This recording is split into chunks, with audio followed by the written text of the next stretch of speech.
Welcome to the Recovery Daily Podcast. I'm your host, Rachel Abbasi. I'm a grateful recovering alcoholic and stroke survivor.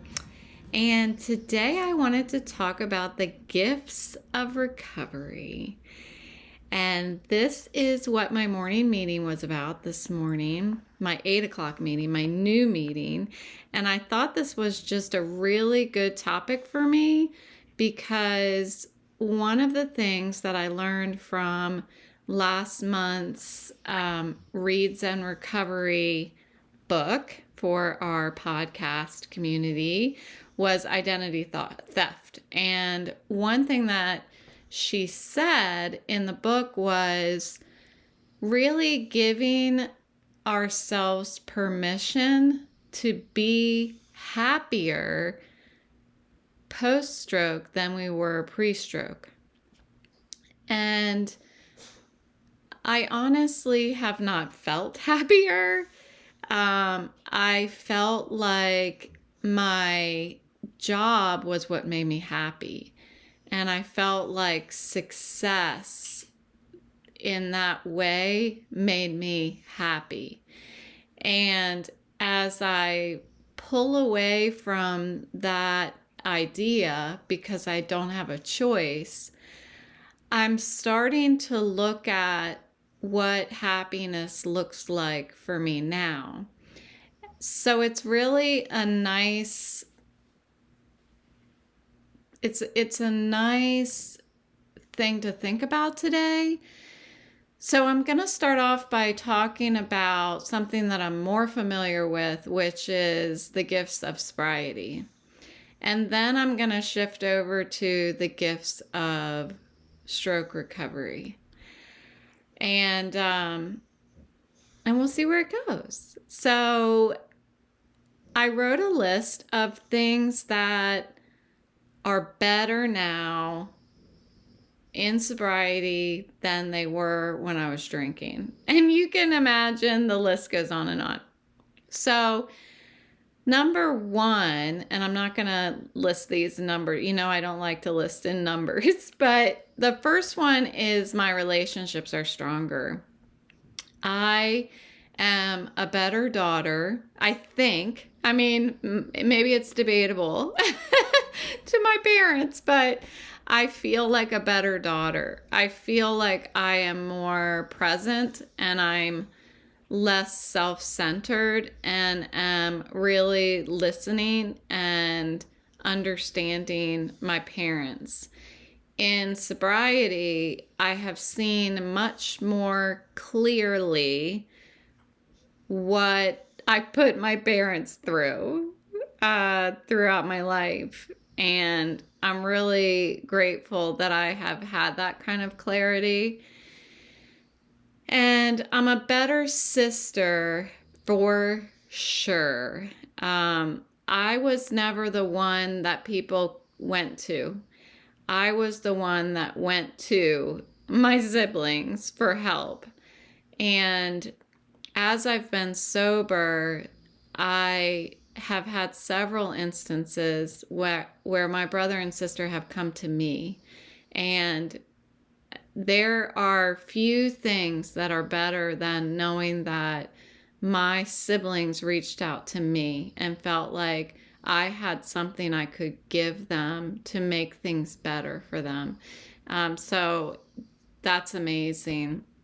And that is a gift of sobriety. I am absolutely a better mother, I think. This is all my perspective. That's what I'm saying. I feel much more able to be present for my kids. I feel like I can love them better than I ever did before. The love for my kids is anybody who has kids. You can't even put it into words.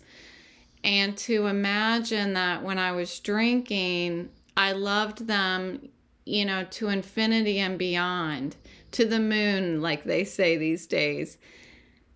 But sober, the way I love them it's more than that. It's just, it's my entire being. I felt like it was before as well.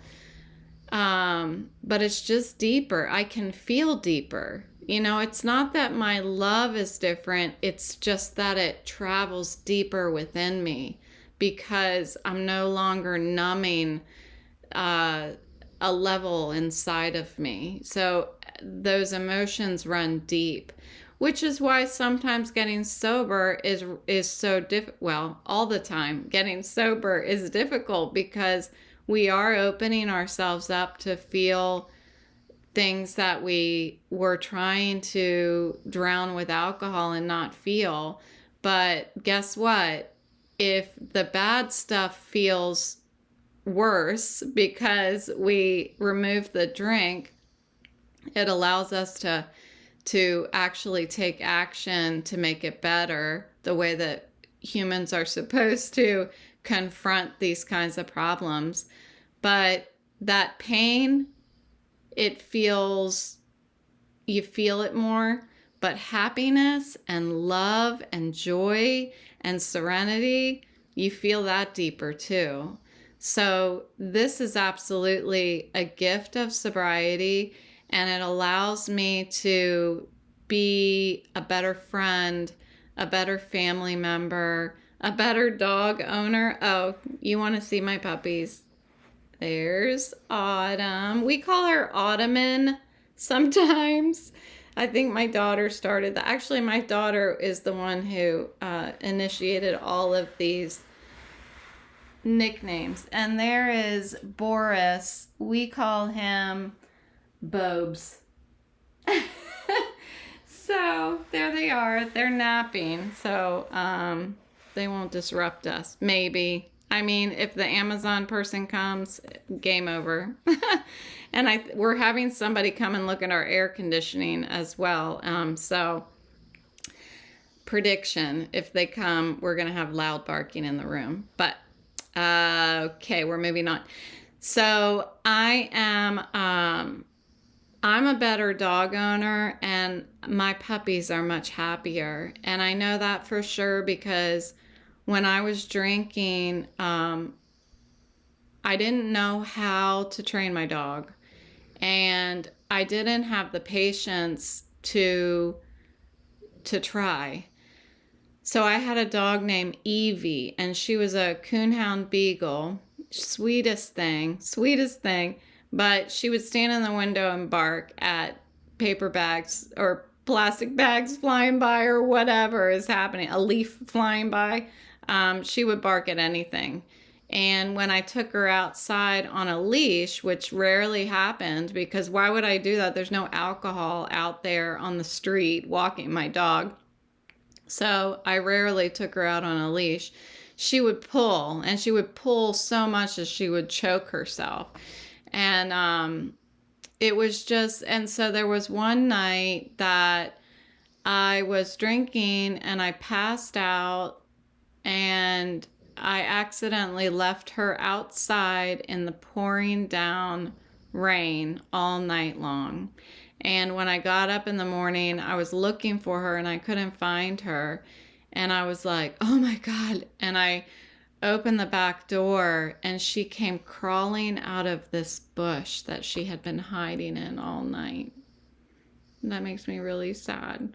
She's gone now. And before she left this world, far before she left this world, I did an amends with her as well, because I needed to for my sobriety. So I did a step 9 with my dog. You're allowed to do that. And I think she forgave me for sure. So I'm a better dog owner now. And I can find so many things that make me happy now. When I first got sober, I truly thought I was never going to have fun again. I did not think that I could enjoy life without alcohol in it. And people said I could, and I saw people in the meetings and they were like laughing and stuff. Well, I've told you guys before, I thought that they were all lying. I'm like, they're all drunk or high right now. But just like I was saying in the beginning, you feel pain deeper, you feel joy deeper, you feel happiness deeper, and things are way more fun. Like my laugh is so much deeper now as well. So I get to really explore things that I enjoy, and I have the ability, the physical ability to do things longer. Now, this is before stroke. So I ended up, I just decided I wanted to run a 5K. I actually have a friend who, I believe I've shared this before, but I have a friend that I was working with, and she suggested that we go running. And I ran in college, and even in college when I ran, I was drunk I was severely hungover and dehydrated, but I ran anyway, and I felt terrible, but I did it. It still felt good afterwards, even when I was running in that miserable condition, but that's what we can do when we're young.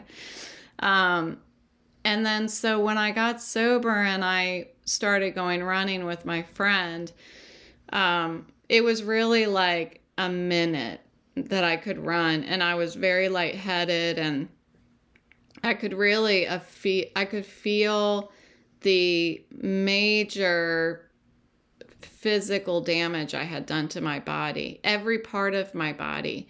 But over time, she was so patient with me, and I'm so grateful for her. She really is a gigantic part of my sobriety and maintaining it in the beginning. I don't think she knows that, and probably wouldn't believe it if I told her, but I might try to tell her. I may have told her before, but if not, either way, I'm going to tell her again, because just that it was somebody who, in the beginning of my sobriety, I had a friend that our friendship and what we did not revolve around drinking. It was just so nice. It was so nice of her, and so patient of her. We did a lot of walking when we were running, but that sounded funny. But after quite a few months, I don't know how long. I mean, I think we did it for at least a year or something. I know we went through all the seasons, so we must have done it for at least a year. And in the end, we were running. I mean, we were running the whole time. She would run the whole time, and I got close to running. I did not like to run uphill. Even the slightest incline, I would not I would not run. It was all in my head. It really was. But I had decided through that adventure with her that I wanted to be able to run a 5K. And so I set out to practice running a 5K, and I was so patient with myself, and every week I would add 1 minute of running, and I did this consistently for months and months and months until I finally was running a 5K several days a week. 3 or 4 days a week I was running a 5K. And that was so fulfilling to me. It's something that I'll never forget my whole life. I'm so happy now in the health condition that I have that I did that. I look back at it and I'm like, I did that. And I still find joy in knowing that I did that, even though I can't do it now. And all the other things that I learned how to enjoy without a drink. Everything. It was challenging to do my firsts. So the first time I go to a wedding, the first time I go to a picnic, the first time I have a holiday, like the first time I go roller skating, everything I ever did in my life was associated with drinking. So the first time I did each thing without drinking was my realization that, oh, this is how fun it is. Like, it's way more fun than it was when I was drinking. And that's really cool. Another gift of sobriety is that I get to help other people. Um, and this doesn't mean doing this podcast, and it doesn't mean being a sponsor. It means that I can be going about my day minding my own business, and somebody will come to me out of nowhere. And the simple fact, just like my brother and sister, the simple fact that somebody trusts me and somebody believes that I have extra to give, that I must be so secure and happy and serene and peaceful and I got my shit together, that they think that I can help them, is absolutely just flattering. It's completely flattering that people come to me. And I remember when I was at work and I had my own office, which I'm really grateful for that. Part of that, I believe, now I don't know if anybody knows this, but I believe that the reason why I was given an office in the early days was because we used to have alcohol in the office, and I was allowed to go into my office and shut the door, and I didn't have to be near the alcohol. It's true. I swear it's true. That was in the very, very beginning of me getting an office. It was very quickly that we no longer had alcohol in the building, and I had an office because I deserved an office. I enjoyed it. Okay. So I'm really grateful that I had the opportunity to have an office where I could have private conversations, because people came to visit me and ask me for help. And it was one of my favorite parts about my job was being a people leader. That's what they called it. It wasn't just the fact that I got to make decisions and stuff. It was that people saw me as a leader, saw me as someone that may be able to guide them to a better place in their career. And that was super rewarding as well. Another gift of sobriety is that through consistency, this is the key, is consistency. Consistency in the program. They say keep coming back. If you keep coming back and you keep practicing the steps, those promises that I've talked about before, they come true. And one of those is that we will no longer have financial insecurity, or financial insecurity will leave us. I think that's how it's worded. And that happened to me, absolutely happened to me. And when I was drinking, I couldn't find the money that I needed to buy my next drink. I was scraping change from anywhere I could find it so that I could get my wine. And I mean, I didn't pay my bills. So the gift of sobriety is it gave me the patience with myself to be consistent, and through consistency, slowly things came true for me. Another gift is that my anxiety medications work, and I've been taking these anxiety medications for a long time, and it wasn't doing anything. My doctor would ask me how much I drank, but I would lie to her. I think most of us do, especially those of us who are alcoholics. We lie. We lie to our doctors about how much we drink. And so my medication wasn't working. And when I put down the drink and kept taking my medication, it started working. Who would have thunk? You know, it says it on the bottle, by the way, But who looks at that? Especially not us alcoholics. I'm going to speak for myself, especially not this girl. And the greatest gift of all in sobriety is of course my life. And the first time that was gifted to me was when I stopped drinking and my organs started to heal. The second time that life was gifted to me in sobriety is when I had my stroke and I was coherent enough, because I wasn't drinking, I was coherent enough to get to the hospital, to be able to identify that something's not right. My brain is not connecting. There's a misfire. Something's not working. If I was drinking and I was trying to talk and the words wouldn't come out, they would have just thought that I was drunk. They wouldn't have believed me. They wouldn't have known to take me to the hospital. They would have told me to go lay down.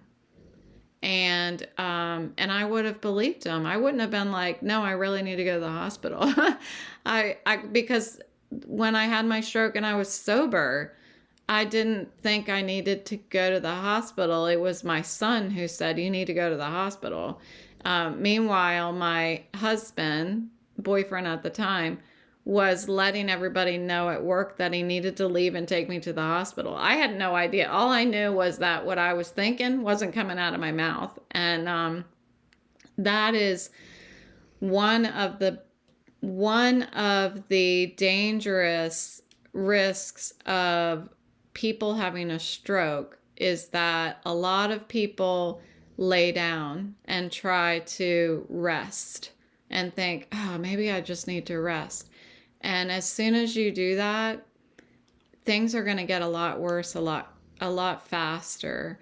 So the gift of me being coherent enough to communicate that something was wrong, and people were able to listen, because I was now a trusted, sober, healthy member of the family. And so we got me to the hospital.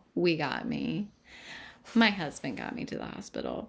So that's why I'm still here and I can talk.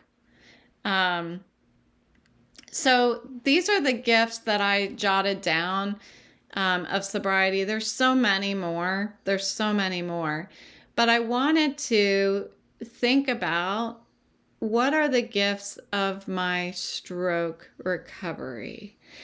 So this is difficult to talk about. It feels weird to talk about it. And I know that there are several folks who are stroke survivors that listen to this podcast. So first of all, hi, and thanks for listening. And secondly, I want to encourage you to think about this. Think about what the gifts of stroke recovery are. So there's somebody in our stroke community who wrote a book, and the book title is something like "My Stroke is the Best Thing That Ever Happened to Me." And people I've heard have an issue with that. Some people are offended by that. Okay? Haters gonna hate. That's what we say in this household. It's important that we find the light in the darkness. That is what this is for. We cannot live in the darkness. We can't accept, this is a terrible thing that happened to us, and my life is going to be terrible from now on. My life is never going to be as good as it was before my stroke. And that is what I was thinking until I read Identity Theft I listened to, I like to clarify, until I listened to Identity Theft by Debra Meyerson, because she gave me permission to make my life better than it was before my stroke. And now that has lifted me over a hump that was blocking me. There was an obstacle that was blocking me from thinking that it was okay to really, truly have a good day. You know, to really, truly be like, oh, I'm having so much fun now that I don't work, you know? Telling people that I work with, I just talked to a few of them this week, saying to them, oh, I wish I could be there and help you guys, and versus responding with, thank God I'm not there anymore. I'm having so much fun. I get to sew today. I get to paint today. I get to clean the house today. I love, FYI, I love to clean when I feel good. So Debra Meyerson gave me permission to make my life better than it was before my stroke. So these are the gifts of sobriety. I get to practice self-care. That was a cute little, sorry for the interruption, but she was cute for a second there. Okay, sorry. I get to practice self-care. I have the time. You may laugh at this, but I have the time to, when I'm going to take a shower, I will light a candle, turn on some like classical music for my puppies. They love classical music. It's true. I turn that on and I just enjoy it like I'm at the spa. It's not a shower anymore. Showers when I was working were, I've got to get this done so that I can get dressed and get to work. I've got to get this done so that I can get on my meeting. I got to get this done because I haven't had time to take a shower because I'm doing XYZ. And now a shower for me is, I deserve this. I'm just gonna take my time and wash my hair and just smell the aroma from the candle and listen to the classical music, because my job when I take my shower for me is to try to relax the muscles in my scalp, if that's where they are. I mean, around my scalp, in my scalp. What is your scalp? Let's stop for a minute. Is your scalp, your scalp is the skin, right? Because I've heard of scalping something.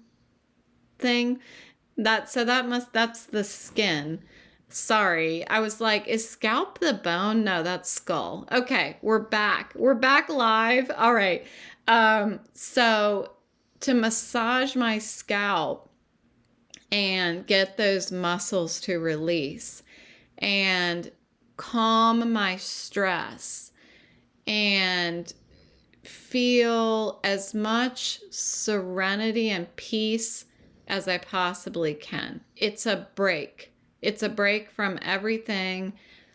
And not to mention, I'm in this little shower stall, and it's a big relief to my eyes because there's nothing to look at in there. So it serves a big purpose, just a simple shower. And that is just one of the many types of self-care that I make into an event now instead of the way that it used to be.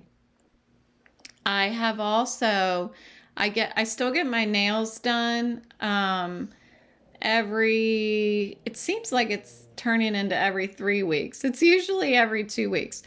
But that's just because I've had a hard time walking over there lately because of vestibular therapy. But I get my nails done and I get a pedicure.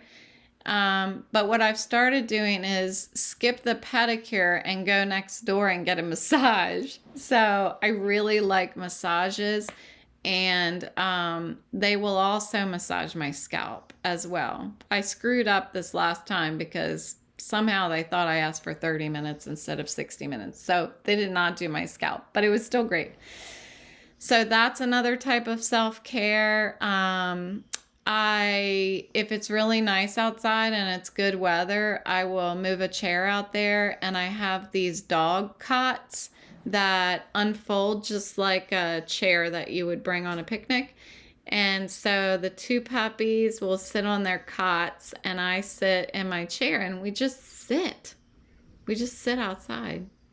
And it's another opportunity to shut my eyes and just let my scalp relax. And this is something I mentioned yesterday. I have to do this all day long. I have to take a break and just, relax my jaw, relax my temples, and it's the only way to start releasing that. And what I had been doing, I was talking to a friend today, what I had been doing is pushing myself as far as I could and do the things that I want to do, and then take a 4-hour nap. And what I'm trying to do now is focus on the things I can control, like my vestibular therapist said, and do things slower for less time, and then take these breaks where I either give myself a self scalp massage, or I go take a shower or something like that. So self-care is a big deal in my recovery, but it's a gift. Who do I know that gets to do that gets to focus on taking care of themselves all day? That's a gift. That's a gift that I get to do that. Now, months ago, it didn't feel like a gift because I was in so much pain constantly. So the gift back then was I had the flexibility to sleep as much as I needed to sleep. Again, it didn't feel like a gift, and I get that. I get it when you're in stroke recovery and it's painful, it's frustrating, it doesn't feel like a gift. So please don't think that I am dismissing anyone's discomfort, frustration, and pain, because it's not always feeling like a gift. Right now, where I am right now in my stroke recovery, I'm looking for that. I'm seeking what is a gift. What are the gifts? Because it hasn't felt like a gift. And this is exactly what I dealt with when I got sober. It didn't feel like a gift. It was painful. It was frustrating. But that pain was emotional. It was emotionally painful. Stroke recovery is physically and emotionally painful. And so I've been here before. I've gone down this road where something doesn't feel like a gift. And if you continue to seek and choose the path of happiness, you will find gifts. They will be uncovered in time. So another gift in my stroke recovery is hobbies. I get to try to do whatever I think I can do. And I have like a whole list of stuff I haven't even tried yet. I have this violin that I bought, I don't even know, like 10 years ago or something, because I always wanted to be able to play the violin. So I thought, well, the first step is to buy a violin. So I bought some, it's probably a cheap violin from the music store up in Charlestown. And I got it fixed up and everything so that it was playable. And I think I one time was like, and then I put it away and I never did it again. So I've been wanting to pick it up. I have for the first time, and since I've had it, I have the time to pick it up. So it's another thing I'm gonna do. I think I would have to listen to YouTube videos to do it. I'm not quite sure if it's gonna work with me not looking at the YouTube video. So I might have to get an actual book, like a workbook, to learn how to play the violin. But I mean, that's just an example. I've got this sewing class, and I'm gonna see if I can get my mannequin back out and start trying to design some outfits and sew them, and that's gonna be fun. I still have a quilt that I have a lot to do still on that. And my baking, and I've been cooking. It's fun. You know, it is fun, and I'm allowed to say that it's fun. And I haven't felt like I'm allowed to say that it's fun. I felt like I'm supposed to say that I'm miserable. And I'm also afraid that if I say that something's fun, that those around me are going to be like, no, she's not suffering anymore. You know, she's not in pain anymore. She's not, you know, disabled or anything like that. That's how I feel what the reaction would be if I look like I'm happy. So I'm learning this right now. I'm learning it, and it's been really nice to be validated in this book. So I'm gonna talk to some of my stroke survivor support groups about that. I think I mentioned it in my stroke survivor support group this week, and if I'm not mistaken, I mentioned it somewhere. And the person agreed with me. So another thing that I get to do in stroke recovery is I've been wanting to train my puppies further, like train them fun things, and I have the time to do that. You know, my house is cleaner. So maybe in summary, the gift is time. I've been given the gift of time. Who gets that?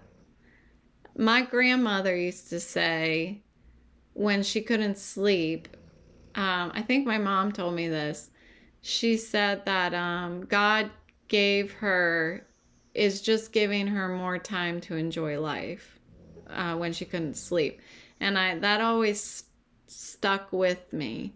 When if I couldn't sleep, so I would instantly be grateful if I can't sleep. I think of my grandmother. I mean, usually if I can't sleep, there's something really wrong up here with my emotions right here. So but I do remember that always, and it makes it just a little bit easier to be awake and not be able to sleep when everybody else in the world is sleeping. So I see that there are gifts all around me, and I am going to continue to see them as such and give myself permission to enjoy and make it a goal to get life to be more enjoyable than it was before my stroke. You know, that's not a bad goal to have. It's kind of inspiring. So thanks for listening today, and I will talk to you tomorrow.